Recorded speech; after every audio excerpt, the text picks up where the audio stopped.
Holy what was that ending?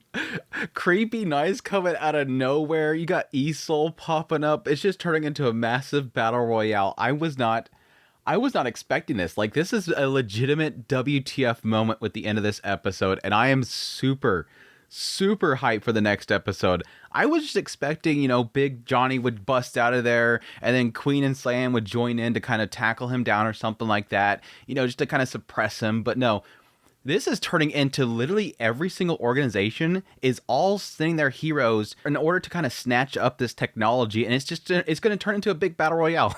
And it's all being orchestrated by Mickey. Like, in the end, this is literally all Mickey. He got Rock involved. Again, whoever is currently heading the OG Nice, they probably got them involved, probably through the commission. Again, Ghostblade's there, Johnny's there. Again, Cyan and Queen is being sent by Mickey. Like, this is going to, the next episode's hype, dude. Next episode's hype, though. But no, like, Loli jumping in there, protecting her girlfriend.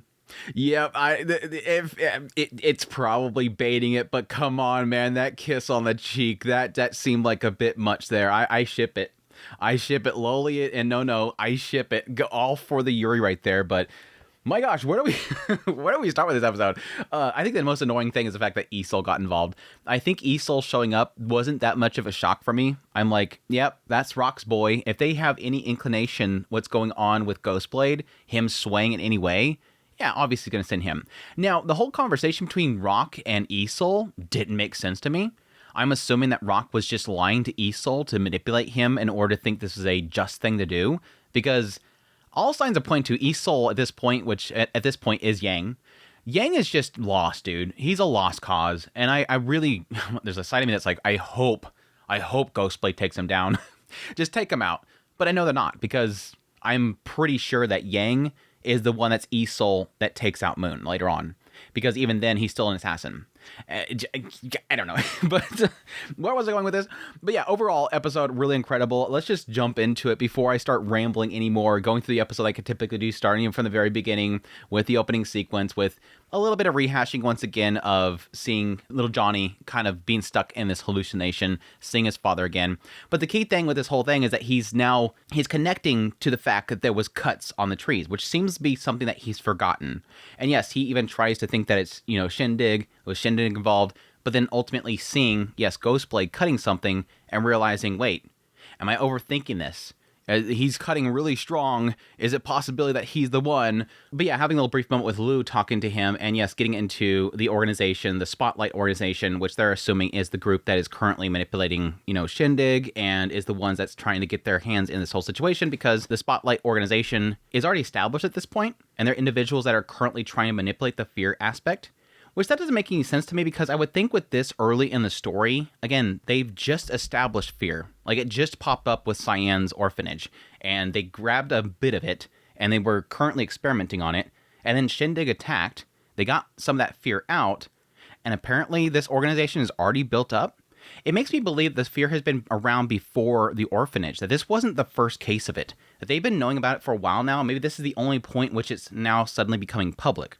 Either way, it's highlighting the Spotlight organization and the fact that they could possibly be trying to get in this whole situation, which is probably the furthest you can get from the truth here, because again, what we're finding out from this episode, and we found out from previous episode, it's the people that are heading the heroes. They're the ones that are getting in this. It's Mickey, it's Zen, it's Rock, it's everybody is getting their hands in this whole situation. And I'm assuming eventually Shang's probably going to send his little old ESoul to come in there and probably have old ESoul fighting new ESoul. That'll actually be very interesting. I didn't actually think about that. Damn. But yeah, as they're walking out there and they spot Ghostblade again, little Johnny kind of thinking about something with Ghostblade. And yes, we find out from Ghostblade's perspective, there's a little cute thing with him and Nuonuo, her showing him how to cook. I thought that was super cute, but yes, him getting a phone call from Rock, which was pretty much the first hint there that he was sent to kill Johnny. That in the phone call, he says that, hey, everything's set up. Last night was okay. You did well. But there's a lot of people watching you. They're seeing that you're acting a little strange there. Better get the job done. And he immediately looks to Johnny. And I'm like, oh, here we go. He was sent to kill Johnny. I kind of had a feeling that something like this was going to happen. I mean, there was a side of it that was hoping it was all that situation with Mickey, that Rock was trying to get involved in order to look into this whole alien technology. But no, this is a sign that Rock didn't know about this. I have a feeling that Rock didn't know about the spaceship itself. He literally was going based on his other information and feeling that there was something else the Commission was hiding from him. And again, Mickey was trying to leak that towards him. Literally what Mickey was talking about. He wanted Rock to start questioning where Big Johnny came from. It's literally what it was. The dude is not as smart as he thinks he is. He's manipulative, but he's not that smart. This is a total aside, but it is actually kind of funny seeing how out of the loop Rock is with this situation compared to him pretty much manipulating the hell out of Yang when he first developed the new ESoul. Back there, he was the puppeteer talking about how people are so easy to manipulate. And here he's getting manipulated. It is kind of funny. There is a little bit of irony here. But yeah, cutting forward, we jump to the spaceship. They arrive there. They set their plans on going in there. And then we have a little brief scene with Luo and Loli. Where, yes, he comes in there, says, man, you snuck in here with your little, you snuck all this equipment with you. I like how she has this big tent with all this stuff, the massive capsule that encapsulates the entire suit. And he's like, how did you snuck this here? Like, yeah, I put it in my luggage. It was in the back of the pickup truck. How could this be snuck in? I mean, they were moving a lot of equipment. I mean, it's not that big of a shock. I think he was all for her moving it. There's a side of me that feels like he wanted her to have that suit with her. But no, he tells her how much he's proud of her, gets her all like worked up and says, I have a mission just for you. You've overcome me as the teacher. The student has surpassed the teacher and she's getting all puffed up. I have a job especially for you. I want you to monitor the signals. And she's like, yeah, sure, I'll do that. Fist bump. Wait. That girl got so puffed up she didn't realize it. That was cute. It was cute. But yes, her getting mad once again that he's treating her like a child. And it's all because, yes, everything that happened the night before with, Shindig coming in there. It's an obvious sign this is not a secret mission anymore. There's groups coming in there to attack them. And he doesn't want her in there. And it was cute, though, having Nuonuo come in there right afterwards and trying to, talk her up a little bit. That, yes, she was treated the same way. I was treated like a child, too. They didn't want to trust me with anything. It made me work really hard. And eventually, I met somebody who had the shared hobbies as me, and she actually encouraged me. And I want to do the same for her. You're the best thing that happened in my life. Smooch. I'm sorry, the extra smooch there, that was out of nowhere. I'm like, wait, what? Is this one of the... I had a brief, like, Yuri on Ice moment where I'm like, was that really a kiss? Or was that a cheek nudge and we're supposed to assume it's... No, that was a peck. That was an absolute peck. So, yep, I'll go for it. Shipped. I think I got a feeling of that before, really honestly, because, again, what she's saying right there is true. Before Loli came into her life, she felt like she was an outsider. Yes, there was an aspect that Luo himself did help her a lot because she felt like she wasn't respected. People didn't take her seriously. And then, yes, Professor Lu comes across and says, what are you doing here? You're way too talented. Let's get you over here. But it seems to indicate that even then, she wasn't getting taken seriously. Even then, she was still trying to chase them. It wasn't until Loli showed up that suddenly she's being taken seriously. She's being rooted on. She's encouraging her. And yes, we've seen that through Ghostblade's perspective. Ghostblade's watching her, and something changes in my daughter's life. She's suddenly happier. She's suddenly seeking stuff out. She's suddenly interested in things. Things are changing. She's changing with Loli. It's a sign right there. Girl loves her. It was super cute. It's super cute. I love it. Anyways, yes, she gives her a little tracking device. I'm like, yeah, the moment she gave her the tracking device, that's a massive flag right there. If you give somebody a tracking device, you're going to have to go track them down at some point. Okay, the end of the episode, by that point, I'm like, yeah, that thing's going off because she's acknowledged something's going on. But anyways, they go into the spaceship. Eventually, the two groups kind of split, following first the whole situation with Nuonuo and Luo. He notes specifically they're looking for DNA. They're looking for signs of life, anything alien whatsoever. And yes, Nuonuo asking, you said this possibly could change humanity. Is it going to change humanity for the better? And I think there's a conflict in what everybody wants the stuff in the spaceship for. Again, when Lu first came to the commission, or those two individuals, like there was two in the room, he was stating specifically, this material that Loli was using, this material that I brought back, can actually overcome fear and the trust system. And again, that's something that everybody's going to want. Like I was saying way back there, we've pretty much put Loli in a position right now where she is just basically Iron Man. She herself has no trust value. She is not a hero. The armor itself allows her to overcome anything like she's a hero. You mass produce her suit, you no longer need heroes. You can just have a whole army of people in those suits, and they can take out heroes, and yes, people with fear. The people in the commission, and again, all these individuals, and again, Mickey, everybody else, they want that stuff. But lose the perspective of somebody purely on science, seeing a good in that being into society. Whereas, again, everybody else is like government, it's big business and all that kind of stuff. The straight professor, he looks at it from a neutral perspective and how that could benefit society. Yes, everything is swayed by everybody's individual thoughts. When they have fears, when they have doubts, when they face challenges. People with massive amounts of power that are given to them by groups of people, they're controlled by their own emotions, and that creates chaos. He says specifically, in the end, tragedies like Zero will just happen again and again. I don't think we've ever mentioned a Zero before. I'm wondering if that's in reference to what Vortex talked about, which was the downfall. Maybe possibly Zero is somebody that was involved with the incident that was Downfall, or Downfall was a person involved in Incident Zero.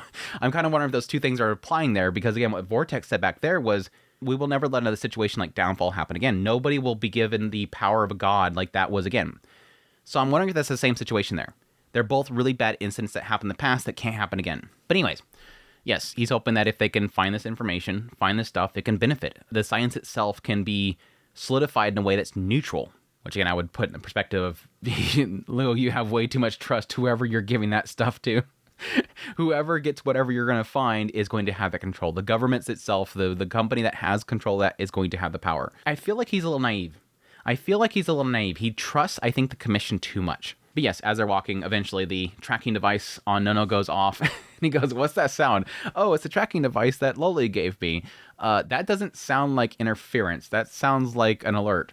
My assumption is right here, I bet Loli out there, I'm wondering if she's seeing people coming in there. She sensed something, or she's seen something go in the ship, and she was alerting them, guys, something's coming to you.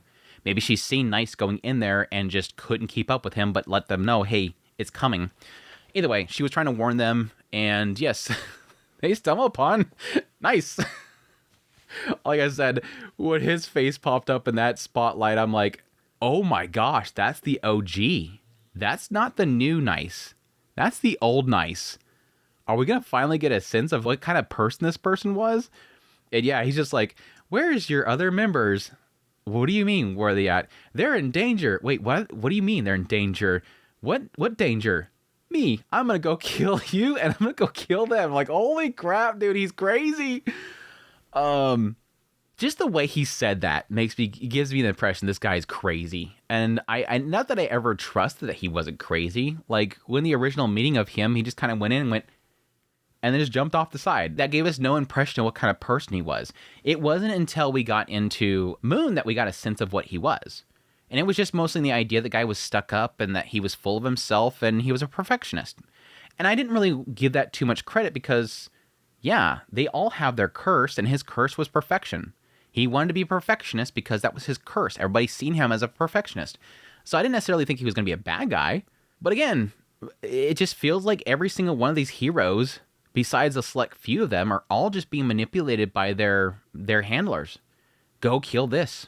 Again, ESoul, Yang, go kill this. Okay, just takes out Moon. Just like that, without even hesitating. Oh, Ghostblade? Okay, I'll go kill Ghostblade. Like, no question. These people are sick. There's so many of these heroes that are just kind of sick. So yeah, not really giving me too much of a good impression of OG Nice. But again, I'm assuming that he's there to take out the group because he was probably sent to snatch up all that stuff.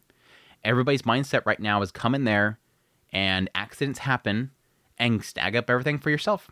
That's what the mindset it seems like this whole thing is. But yes, Loli shows up, blocks the punch from Nice. Said that was nothing. You don't deserve to be a hero. I love my girl Loli. At least she protected her girl. She's protecting her girl. I love it. Love it. Dad can't deny her now. Like, she saves them from Nice of all. You got to have some mad respect there, Papa. You got to stop looking at her like a kid. It was cool though. Really, again, that face in the spotlight, that was the shocker of the episode for sure. But yeah, the question is, With this happening just before episode 1 of the series, it does beg the question of, does what happened here ultimately lead to Nice jumping off that building? I don't know. I mean, now that I think about it, there really is very few of the members of the current cast that was shown at some point in that first arc. I mean, I don't even remember if they showed Queen or Lucky Cyan or anybody. I think the only person they actually showed was ESoul. Like, I don't remember them talking about Ghostblade. I don't remember Lucky Cyan, Loli, any of them. I mean, the assumption is that eventually we will, come back to the current timeline of episode 1 with the new Nice, and we will have the top 10 be all these individuals that we're seeing in the ED, which is all the characters we've been covering. But, I mean, it would be an interesting twist if we suddenly realize that, no, all these individuals are gone, and it all happened here. That the OG Nice took them all out, or at least was involved in them being taken out. Or it could just be simply one of them gets taken out. One person gets taken out. Hopefully not Nuonuo. I mean, I can see Lu. I can see that possibly being the case because, again, it seems like nothing that happened with this alien ship was referenced there. There's no, producing of alien technology in order to take down current people of that timeline. It almost feels as if the alien ship and the metal and whatnot that Loli's using is even referenced in that original timeline. So this could actually turn really bad. And again, yeah, I can see that totally being what drives Nice off the edge. That he went here. Yes, he seemed like he was kind of a little psycho going, "Hi, Nice. I'm here to kill you all." And he goes and just charges at Lu, but he could be being forced. There could be somebody forcing him to do it. There could be somebody controlling him or something like that. That was my original theory about why Nice jumped off the building, was because somebody was influencing him. Somebody had the ability to control somebody. So it could just turn out to be the fact that this whole incident really dug into his brain. And again, it goes back to what Miss J said. There's an element of becoming a hero that a lot of people aren't willing to accept, that does mess with people, that they're not able to overcome. It could be the responsibility of keeping order. It could be the dirty work they're going to force you to do. Something that Nice wasn't able to stand in the end. He thought he could, but he couldn't. My prediction would be at least Nuonuo or Lu. One of the two of them. I'm more leaning on Lu, just because that would be more impact to Loli. But I could see it being Nuonuo being more impact on Nice. Because yes, let's face it, a guy killing a professor, an old guy, is less impactful to the psyche than killing a young woman that has a lot of potential in her future. Anyways, that aside, Ghostblade and Johnny. Yes, Johnny's chasing around Big Johnny, and eventually they fall down this hole. They send Ghostblade to go after him. And yeah, he's just kind of slowly going up behind him with a blade in his hand until eventually they come to a little dead end. He tries to radio to Lu, and yes, Ghostblade eventually goes to make his attack. So it does seem like, based on that right there, that was his plan. He was going to do it. And thankfully, Big Johnny finds a little button and they go down further in there. But interesting, after nearly attacking him and then going off to hide, little Johnny calls out to him, "Come on, Ghostblade." That was totally like a, wait, what? He knew I was behind him? It makes me wonder if little Johnny, his power will be the ability to see things, to be able to sense things. I don't think so, because he got caught off guard way too many times once ESoul was in there. He was not doing well in that fight. And so I don't think that he's able to, again, hyper sense things that's around him. I think he just caught a glimpse of him or something. It seems weird. I mean, probably just smell him. Maybe he could smell him. Or maybe he could talk to Big Johnny, and so he's just basically, Big Johnny's like, "Yeah, the Ghostblade tried to kill you. Let's go down here." Okay, Big Johnny. Hey, Ghostblade, come on. But no, they go further down in there, and it seems like this is the point in which Ghostblade changed his mind. My assumption is this is the point where he's changing his mind. We do see briefly where Ghostblade talked to Rock in the past, before he came here. And during that conversation with Rock, Rock says, "Do you remember Shang from 17 years ago? He ignored ethics and used his own powers to research and breed man-made life. He also defeated Hero Vortex, the X at the time. Luckily, you ended him before he could cause more trouble. But unfortunately, Shang taught his child to tame this monster. He became a hero in the hearts of his mommy fans." Okay, yeah, like all the moms and their children all love him. "So this is the only mission you did not complete." Yeah, with this memory in his head, I would see that he acknowledges that Rock is lying to him. But that doesn't matter to Ghostblade. It's never mattered to Ghostblade. When we've seen Ghostblade's past, he was all about never question any order. They say, go kill this person, I go kill them. And assumes that whoever he's sent to kill, they deserve it. He sent me to take them out, I'll take them out. Plain and simple. There's no question here. And yes, that was when he was working for Shang.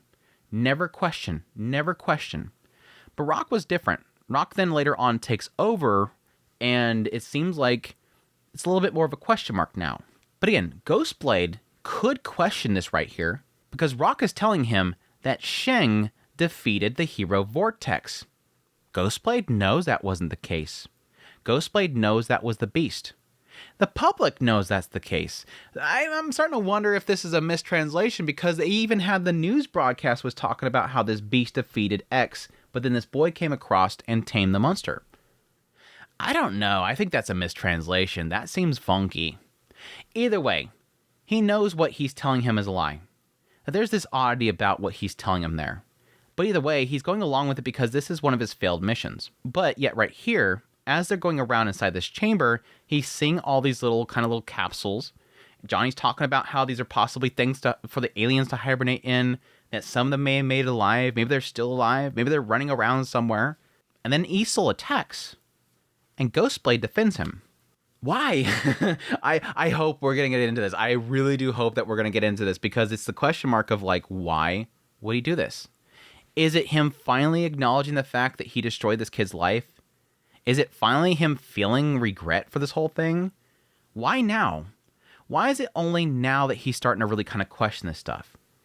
Because again, just before they came into this chamber, he was going to deal the killing blow. He was possibly going to do the killing blow. Not that he did. He could have hesitated back there too. I'm assuming this is an aspect of whereas before he never questioned or never even looked into his opponents. Now suddenly he's been hanging around Johnny. And he sees what kind of a person Johnny is, and knows about Johnny, heard Johnny cry about the loss of his parents. I think there is an element here where he's finally starting to question his target. And then ESoul shows up, and I think right there it probably clicked for him. There's no doubt that he knows that ESoul works for Rock. And he's probably right here going, now ESoul's sent, they're coming after me. I think he knows right there, they're coming after me. So he defends him. And then we have a cool little battle breaking out. Johnny's throwing him a hatchet. They do some crazy bola net thing on Big Johnny. They're just going at it like crazy, and just all chaos is breaking loose. And yeah, it just seems like every 2 seconds, ESoul goes after Johnny, and he keeps having to defend him over and over again. I am really just curious what they'll end up having for Johnny's ability. I had the thought process the episode was going to end with ESoul dealing some lethal blow on Ghostblade, and then next episode opens up and Johnny reveals that he can heal. I'm still stuck on the idea that his ability is going to be heal, because people know that that is the son of Shang. But either way, hype levels. Like I said, hype levels for the next episode. My gosh, dude. Yeah, we did get a brief scene of Rock talking to ESoul. And again, in that whole situation there, he's acknowledging that he's out of the loop.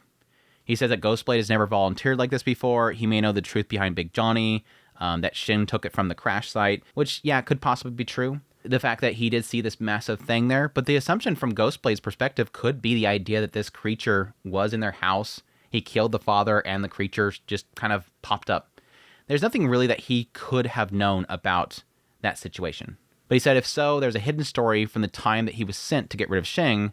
It looks like our corporation with the commission has come to an end here. So it seems like, again, based on Mickey's manipulation, Rock is feeling like he's out of the loop, and he's getting tired of that. Again, this is all Mickey. Mickey is totally messing with Rock.